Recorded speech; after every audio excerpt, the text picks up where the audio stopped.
always been a shopper. And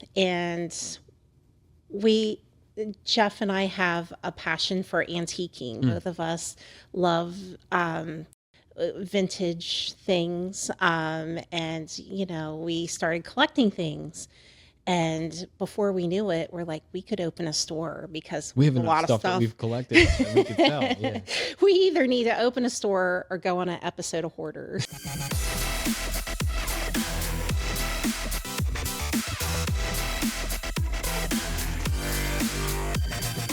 Welcome back to the Lead Lamp Podcast. This week we have Lori from the Not Too Shabby Chic-Boutique in Willow Street, PA. Got it right. But that's in southern Lancaster County. It is, yeah. Yeah.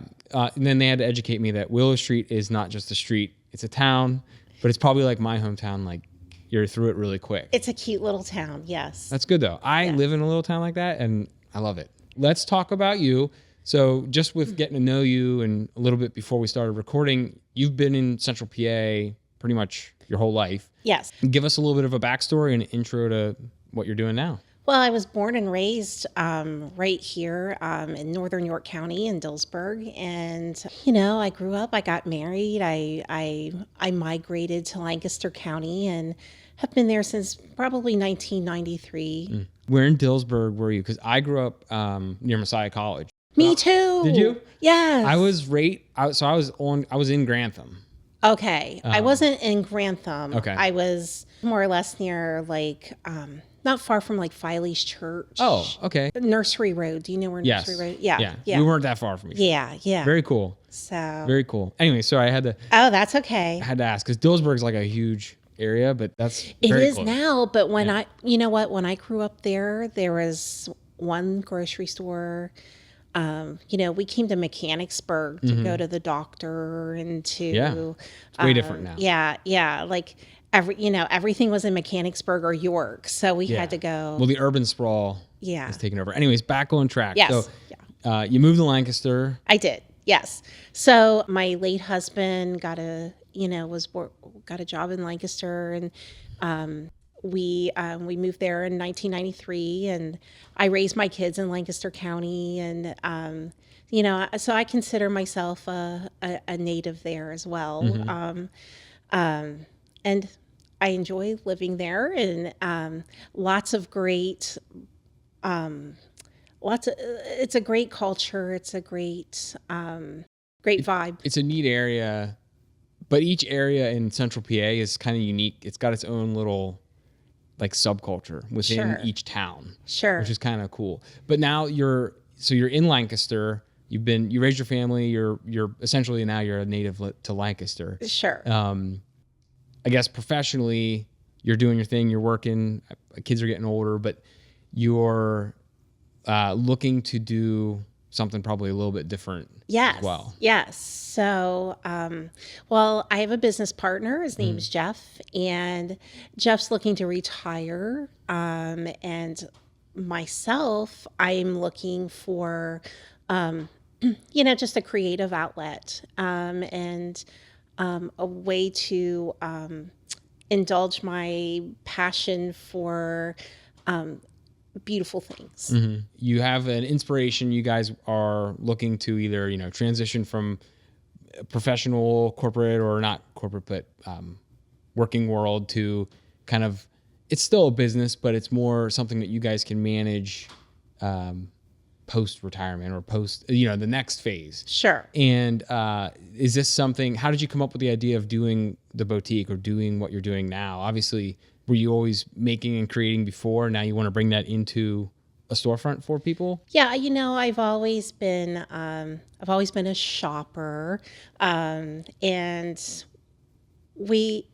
Jeff and I have a passion for antiquing. Both of us love vintage things, and we started collecting things.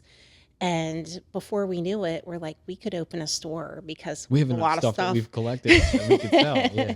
We either need to open a store or go on an episode of Hoarders. So we decided to do the latter and open a store.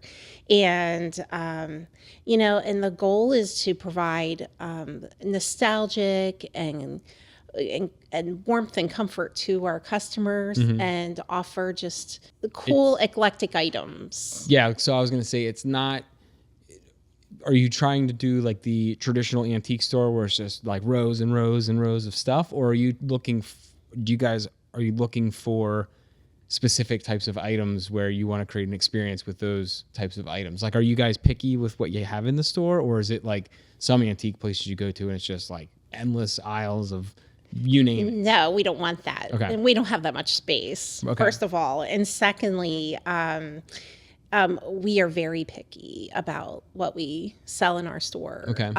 We want things that are unique and special. So, if it's something you can find at a big box store, it's not going to be in our store. If it's mass produced, unless it was mass produced 50 years ago, Right. then no, it's not going to be in our store either. So we are very choosy about what we're selling. And then what's like the range of stuff that is at the boutique? Like, you have furniture, everything from knickknacks to furniture, or is it kind of more specific? It's everything. We have knickknacks, of course, and then the furniture. A lot of it is restyled, repurposed, and we have some great artwork. I try to, only have signed artwork or very or valuable artwork or collector types of artwork. Not like mass-produced reprints of stuff. You're going for more unique or more hard-to-find prints, or things that are a little bit more desired or have a story behind them, stuff like that. Exactly. Okay. Now, the furniture that you said you have there that is repurposed or refinished, I guess, are you guys doing that and then putting it back out? Do you have to hunt down furniture that you're looking for that like needs a new life, and then you bring that into it? So some of it does need a new life. But if we're lucky, we can find something that is perfect the way it is. And we'll just take it straight from the truck and put it right out. So some stuff's probably, you find it and doesn't need anything. It doesn't need anything. Yeah. I think there's probably also, I don't know if antiquing has ever like died or it goes through phases, I'm sure, like every hobby or every passion that, a community can enjoy. But there's still like a lot of people, even my age, a little bit younger, they like have a piece in their house that is a little different, but it fits. It's not, we have an old writing desk in my basement. I tie flies on it now, but like I wanted a very specific thing for that. And like, you have to go the route of a store like yours, because you can't go to like a current day furniture store and buy a pressboard piece of furniture for like what people are looking for when they come to a shop like yours. Sure. And I have to tell you that pressboard piece of furniture is probably about the same price as what we're charging for something unique and beautiful. It's essentially, I mean, I don't have any customers or guests that were pressboard furniture makers, but it's like kind of, junky. After a while, it starts falling apart, wearing down.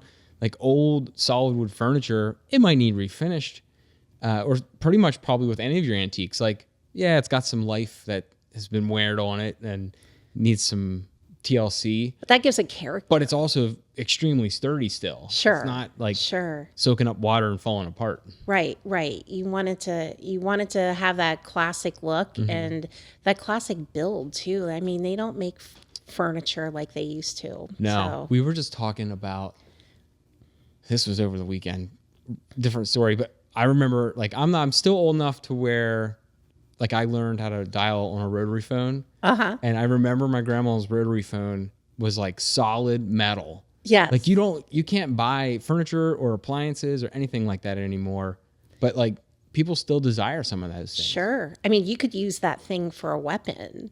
Self-defense too, yeah. I know. Yeah. I know. I remember my grandma's phone too, and it probably weighed 30 pounds. Easily. Yeah. So let's get back to the shop. You were explaining to me, you just opened not too long ago. April 3rd was our opening day. Okay. And that was a very soft opening. We just kind of opened the door. But we acquired the store from a couple who they had some tragedy in their life and they decided to retire. So we acquired their inventory and we took over and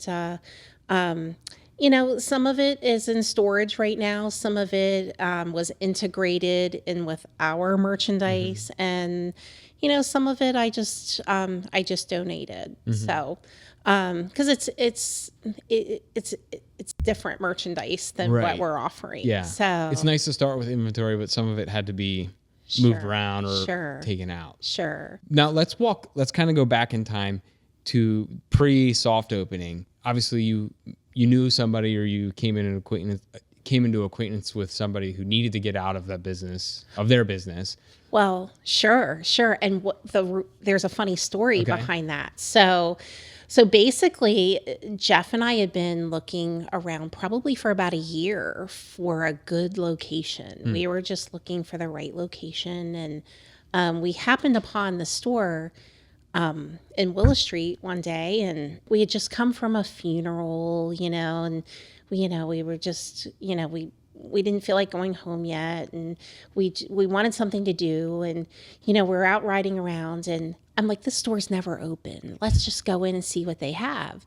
So we go in and we start talking to the owners, and we hear their story about their tragedy, and how they wish they could just move on, but they felt imprisoned by the store, and they just wanted to move on. They wanted a clean exit. They wanted a clean exit, and they made me an offer I couldn't refuse. So I scraped the money together and we were able to pull it off. So you never know also like who you're gonna meet or what you're gonna fall into, and you really don't, and it's working for us. Yeah. So fell into a storefront. You have a place now, which is Sure. hard enough to get. Sure. At a and it's very reasonable, and so we got very lucky. Very cool. So where I was going to get with that, which you already kind of told that story, was you worked out your deal. You have a transition in mind for, transfer of ownership, transfer of store, everything, inventory. What was the lead up to your soft opening like, where you're like, okay, now we're doing this. Like, we have a business. We're going to, obviously, with a soft opening, you have a little bit of an announcement. You're telling friends and family, things like that. But prior to that, were there any moments where you're like, oh boy, like, okay, let's figure that out? There certainly were. There were some moments where, especially me, I felt like I should have my head examined. However,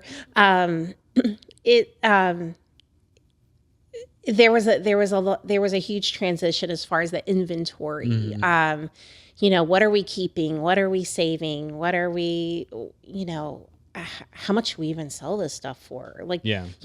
So, and we had about 3 weeks to get ready, and we needed to paint. We needed to clean the carpets. We needed. So 3 weeks is not a ton of time. Right. And plus we're working full time, but we were able to pull it off. I mean, the cops showed up one night at like 3 a.m. They're like, there's never anyone here at 3 a.m. Who's in here? Yeah. Who's in here? And we're like, oh, we're just in here working, but we're in there painting and cleaning but we managed to pull it off. And, there were days that we just opened the door and we're like, customers would come by and they would say, are you open? And like, if you want to come in and look around in this mess and by all means, by all means, come on in. So, so we did let people come in early, and shop the prior inventory. Well, and that's the nice thing too about like it's yours. So, you are retail, but you're not like retail as in a big box store. Right. So like if you just wanted to have people peruse around, like you can do it. It's your way you want to do it. No corporate. Right. It's your rules. Now, did you do anything to the space to change the branding up? Obviously you're bringing in your own brand with this. So, what did you do, or what was kind of the goal with the feel of the business that you guys wanted to implement when you opened? Like, okay, we know we want to do this. We have a space now. We've cleaned it up. What are you doing in there now to just have it be a little bit different than another antique store, or add your own, feel to it? A lot of our inventory is staged. Okay. What's that mean? We stage it. We, we'll put the coffee table next to the sofa, Okay. and then we put the vase on the coffee table, and So you'll and kind of wanna make it. make it. It feels like someone's home, basically, Gotcha. when you walk in. When you walk in our store you walk into the right, there's a big shelving unit, and there's just it's just covered with knickknacks and vases, and there's a whole wall of artwork. There's a plate wall, So it almost feels like it's like those items are in real life. Like Right, they're right. being used in the store as if they are in a real life application. Versus just Exactly. sitting in a cabinet somewhere, or like in Right. a glass. Right, display right, case. right. Because you can go anywhere and do that. Yeah. We're a lot more fun than No, that, that's so. interesting too, because then you're seeing the items that you want to show off and sell, or have people come look at, like as they are in a home, or as they would be displayed. Sure. And that's how you want people to imagine the merchandise. Oh, well, that would look great in my living room. Yeah, it's Yeah. not just under like a neon tube lamp Exactly. in a display case. Exactly. Very cool. When do you have time? Obviously, being busy, you have a job, you have everything else, to go get inventory and to go out and look for new inventory. Like, how do you guys do your hunting for stuff? We managed to go to estate sales. Okay.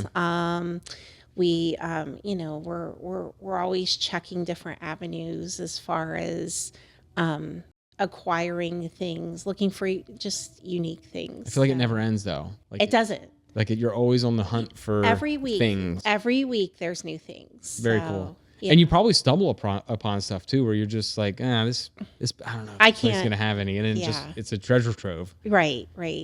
That's probably the most fun part of it too, because you're finding things that people otherwise are discarding or just throwing in a big sale. Sure. You're like, no, sure. there's value in that. There is value in that, and that's where the whole repurpose, restyle, and restyling part of our logo comes in. Yeah. That's one of the things we do. We like to take something and repurpose it and give it a new life. It's a great idea, and in today's world where people are always they're always buying new things. They're buying things, and in my opinion, like, you have to buy a cell phone. You got to buy certain things. You just have to now. But they take for granted how things can be repurposed, or they don't think about how things could be repurposed, or they don't think about reusing, older items and breathe life back into them.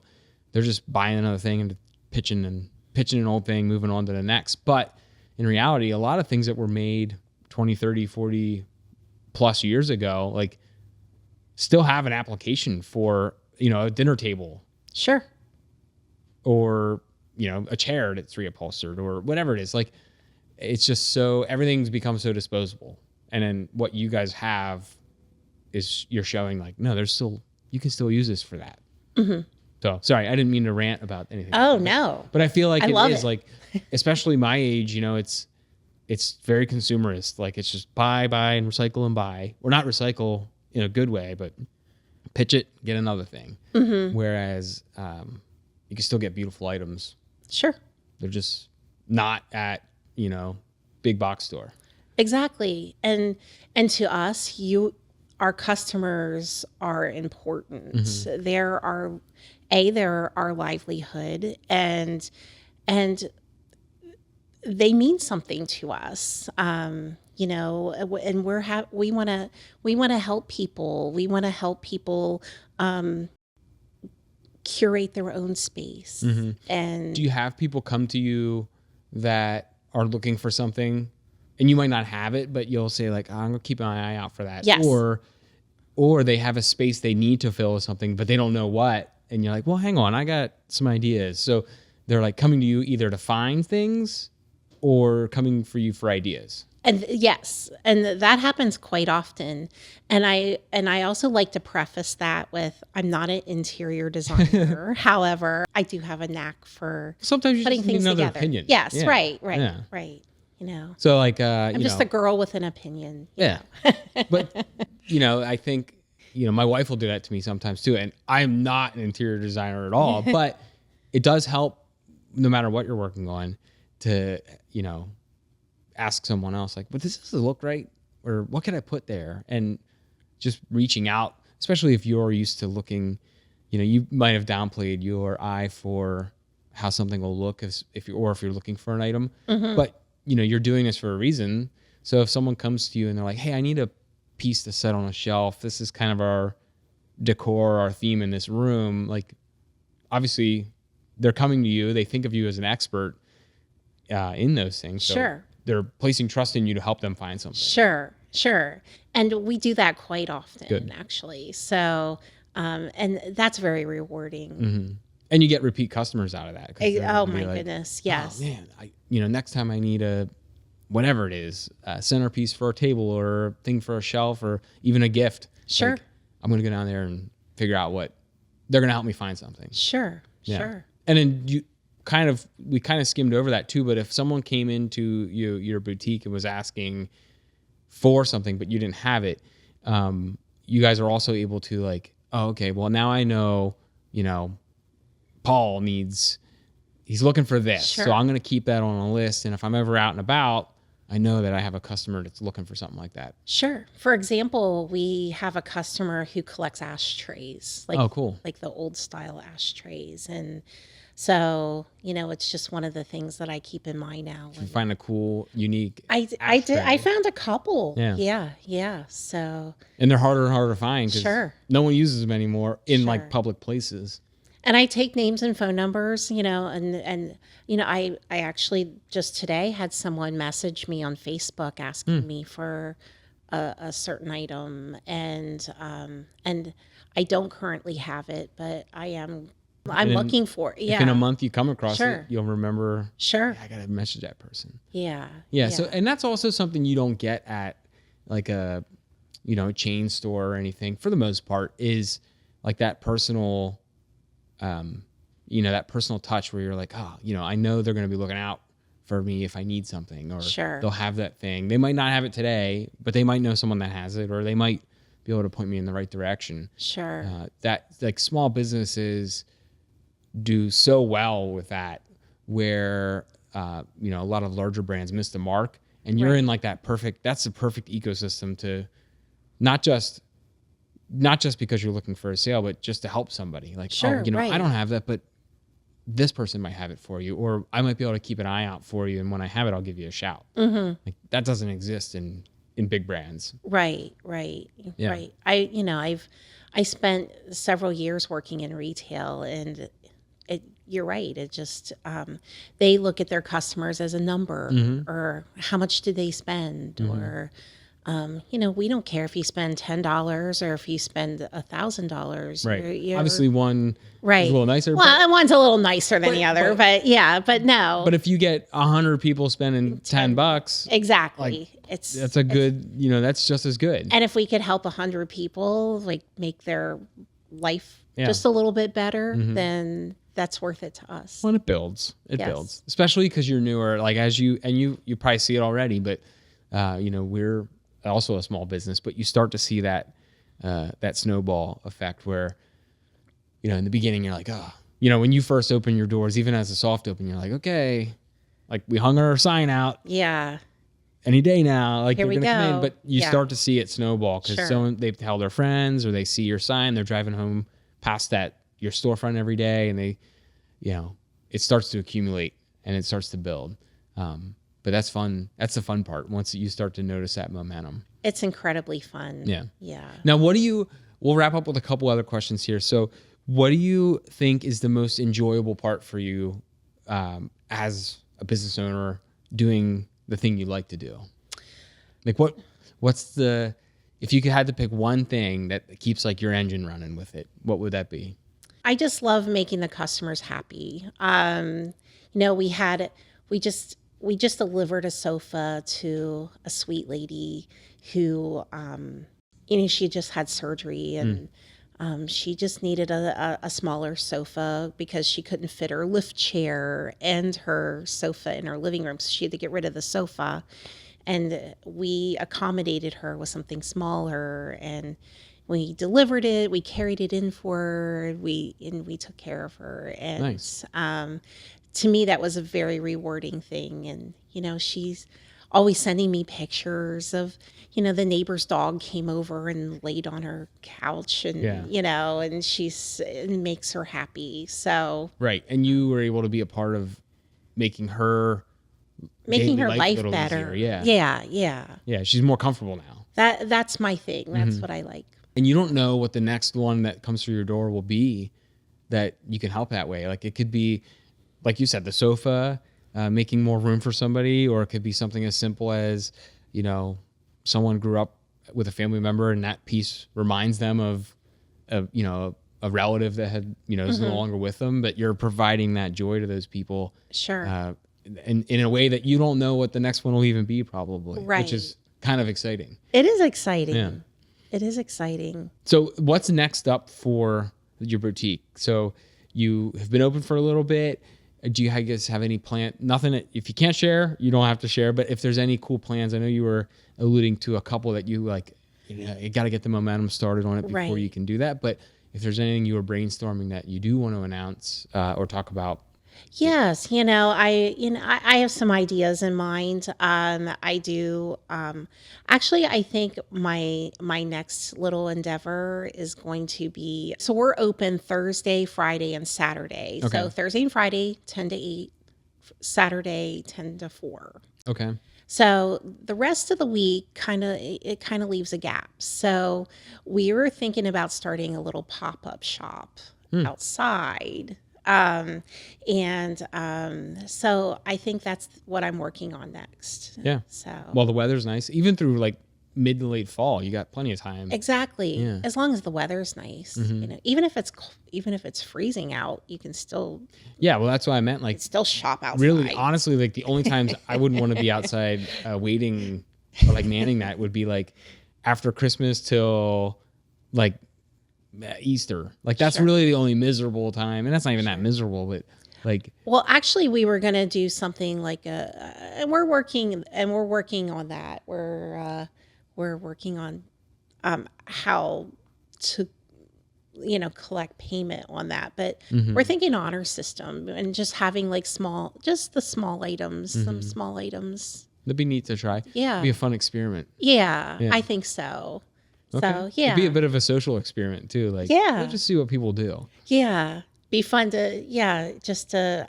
Oh man, and I don't want to get. It's like that show on TV. I forget what it's called, but it's the show where like the candid camera. Yeah, kind of. Yeah. What would you do? Was it that? Yeah, that's what it was called. Yeah. It's almost like it'd be cool if you could have like the little looks like a birdhouse, but it's big for books.